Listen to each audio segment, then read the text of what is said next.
Hi, welcome or welcome back to Books and Bocadillos. My name is Maria Andrea, and I have two tags. I'm doing a bit of a double feature here. The first tag is the reading shifts tag. I was tagged by my friend Ali at the channel Genteel Black Hole, and this tag was created by Hannah at Hannah's Books.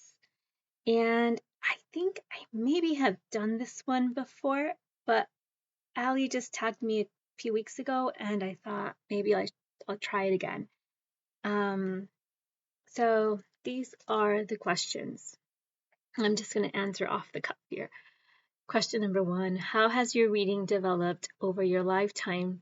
Do the kinds of books that bring you most pleasure now differ from the books you loved most earlier in your life? If you've seen big changes in your reading since you've matured, what might explain your changing interests? Um, so I think generally I like books that teach me something. I really like to learn and I like to connect with others. So I think those are the two big motivators for my reading life.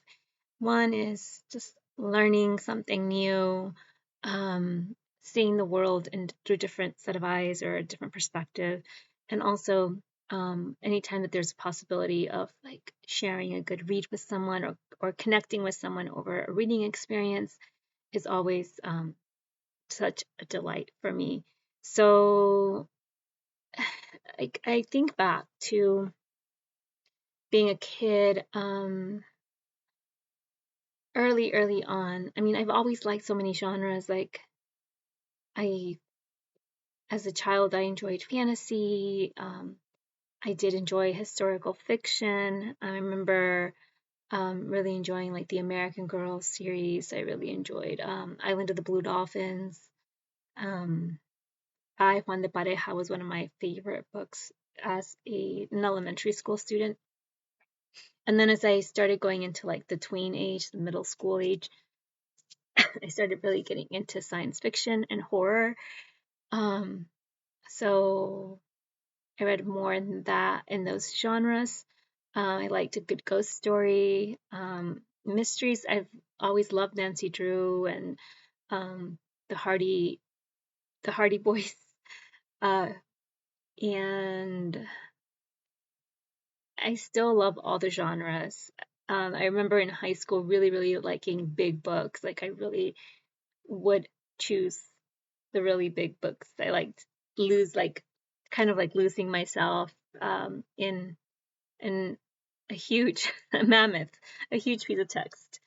I don't really read as many big books or mammoths,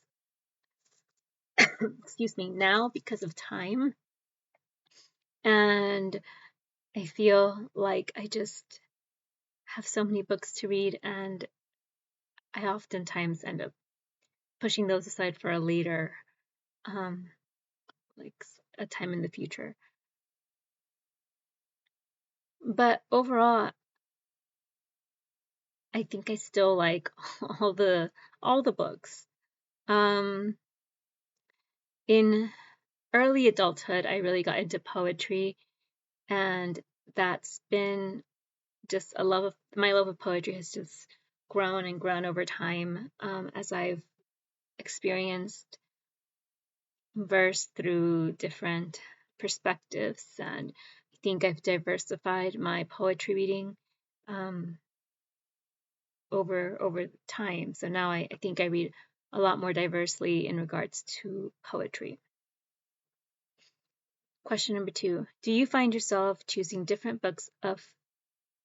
kinds of books at different periods of the year? For example, do the seasons affect what you read for pleasure? Similarly, might you read very different kinds of books while on vacation? Um, yes, I do read seasonally. Um, I do like observing seasons in my reading. I'm trying to think of examples. So In the summer, I really like thrillers, so I'm really excited. Ever since they started doing Giallo July here on BookTube, I've been in different ways really observing that. Um, I'm going to be participating in um, Slasher Summer at the end of the month. Slasher Summer is hosted by Isabel Reeds. Jello July is hosted by Kelsey at Slime and Slashers and Alex at the Bookubus. And um, in August, I really dedicate that time to reading YA, although I just love reading YA over the summer. For me, summer is just a time to just enjoy young adult fiction and young adult nonfiction too. I feel like I get back to my younger self when I immerse myself in young adult literature. And I also like Women in Translation Month in August. In the fall, I really enjoy all the cozy reading, like Cozy Ween and the fall vibes in my reading. Um, and then in the winter, it's always nice to have like quieter novels. Um, and yeah, I think I like, sometimes I really do like just having a quiet novel at the end of the year into the new year. Question number 3, do specific experiences in your life ever shape what you choose to read? For example, did you read obsessively about child rearing when your kids were little, about gardening as spring is about to begin, about the experience of grief when someone you love died, etc.? Yes, um, to a certain extent. I do I do read whatever I feel I need to read in the moment. So if it's a time of grief, I do seek grief themes in books. Um, I do have a bunch of gardening books, and usually the gardening stuff is maybe things that I'll look into early spring or in the fall. Summer is just not a good time for gardening here where I live. So um, yeah, I do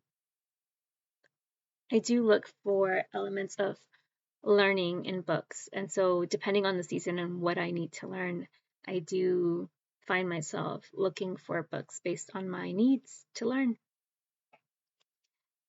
Question number 5. BookTube is full of discussions of reading slumps when dedicated readers seem to lose interest for a while in books. Sometimes they just can't find a book that appeals to them. Have you ever experienced a slump?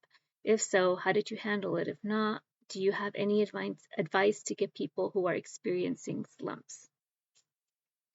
I find that short fiction works really well for me during slumps. Poetry is a big go-to when I'm in a slump. I did feel like I was in an emotional slump in the spring. And so it was hard to get into reading. Excuse me. It was hard to get into reading. And I do find solace in poetry. Um, I like having a good magazine to read. Sometimes just going into a magazine and actually just selecting the parts of the magazine that I want to read, or just letting myself experience that kind of leisure is something that helps me get out of a reading slump. Having a friend to read something with, so I have this book here, um, Night Vision by Mariana Alessandri. I love Mariana Alessandri. She is one of my favorites. Now I can't put it back on the shelf. She's one of my favorite um, philosophers, and I enjoy her writing very, very much. And my friend, in real life friend, motivated me to reread this. I had read like sections of it as I needed to when I first bought it, and now I'm reading it with my friend, and we're reading it in order from front to back. I had been kind of just going through different parts of it and taking what I needed at the time, but now that I'm reading with a friend, that's really helpful. Um, so that has helped get me out of a reading slump because I just have to read a chapter at a time, and then I get to talk to my friend about it, and then we take on the next chapter, and maybe it's a month before we get to it, um, or maybe it's 2 weeks. It just depends on life, and that we can um, give each other the time that we need to finish a chapter and without judgment or rush, and that feels really good. And I think that helps to get someone out of a reading slump, just to have supportive friends who will encourage you to read at your own pace and read something that is really interesting and facilitates a good discussion.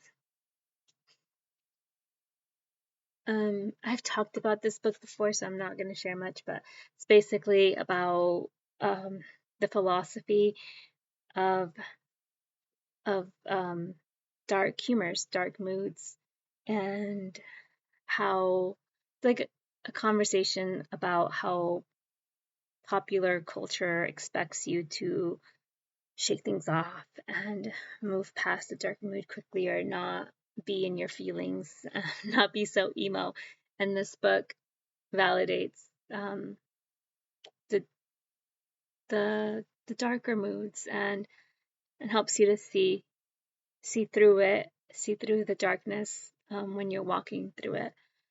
And I think that is a really helpful um, tool to be able to understand um, emotions in a more complex kind of way.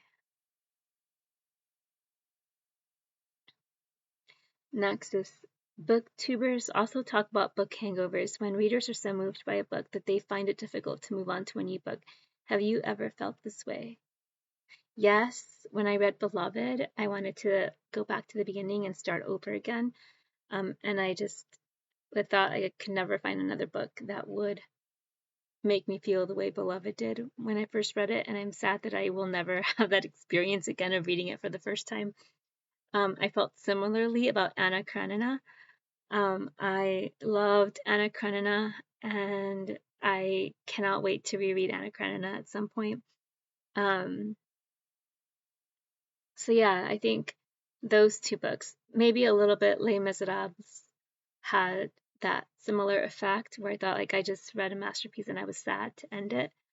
Um, I think those are the top three that come to mind that I was just, oh, 100 Years of Solitude by Gabriel Garcia Marquez. When I read that one, I also felt like sad that I would never have that experience of reading it for the first time. Those are the four books that come to mind that I felt that way with. Next, tell us about a few books that almost always work for you, something that might have remained a favorite throughout your life despite any changing reading tastes. Something that always seems to hit just the right spot when you need a lift. Or perhaps some lifetime book hangover where the text will always be at the back of your mind. Um,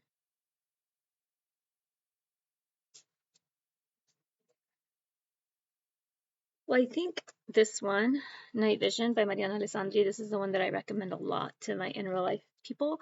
I had a coworker talk to me about something she was going through at the time, and I recommended this book because I thought this was a really great book to help um, with dark times. And um,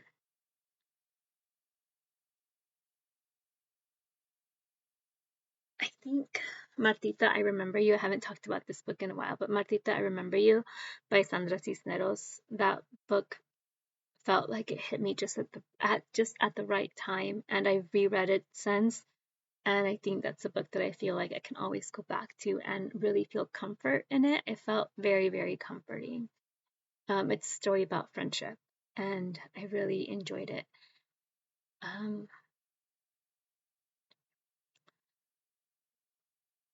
Trying to think about anything else that comes to mind.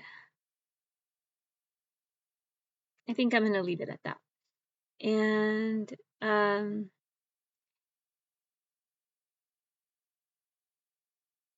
I'm not going to tag anybody because I think this one has been going around for a while, and I think I've done it before. But if you want to do this tag, if you're watching this and you want to um, do the tag. I think it's great. It's a great way to connect with others. And if you do this tag me and let me know that you did it. And then the other tag I want to do is what if I could never acquire another book? This tag was created by Mike at Bibliophile Reads, and I was tagged by Pat at Book Chat with Pat. Thank you, Pat, for tagging me. I was really excited that I got tagged because I did want to participate in the conversation. Okay, so what if this dystopian future occurs and I am never allowed to buy another book again? Is the question, since I just came back from Barnes and Noble and just purchased a short story collection and a cookbook at said trip. So let's say I can never, ever, ever buy a book again. These are the questions to follow. If you could never acquire another book again, how long do you think your current library would last you? I think my current library could last me forever, for probably the rest of my life, honestly, because I do enjoy rereading and I think I have quite a bit of books. I cannot even tell you how many books I have, but I have a lot of books to keep me entertained for quite a while. Now we're talking about physical books, so I I think I'd be good for a really long time, honestly. But then I also have ebooks, right? And this doesn't say anything about ebooks, like borrowing books digitally. So I think I wouldn't have a problem with just being able to borrow books digitally, read books online. They're not coming into my physical library, but digitally I could probably still manage. Next, what book do you own that you would first give attention to? Uh, the first things I'd give attention to are my books. Sometimes I'll start a book and then I'll pause it. I don't DNF it, but I'll just pause it because something else caught my attention. But if I'm not bringing in any new books, and then I would just want to finish the ones that I started that I haven't finished, and I have plenty of those. And then I would tackle the series, any like series that I haven't finished. I'm thinking about the Catherine and Valente, the Fairyland books. I'm thinking about Dita Rosie's Kitchen Mystery series. I have not finished that series. I think I have several other series. The Curse So Dark and Lonely series, the Curse Breaker series by Bridget Kemmerer. So yeah, I have some series. Those were the series would be the ones I would want to tackle next. Then, what book would you regret not owning?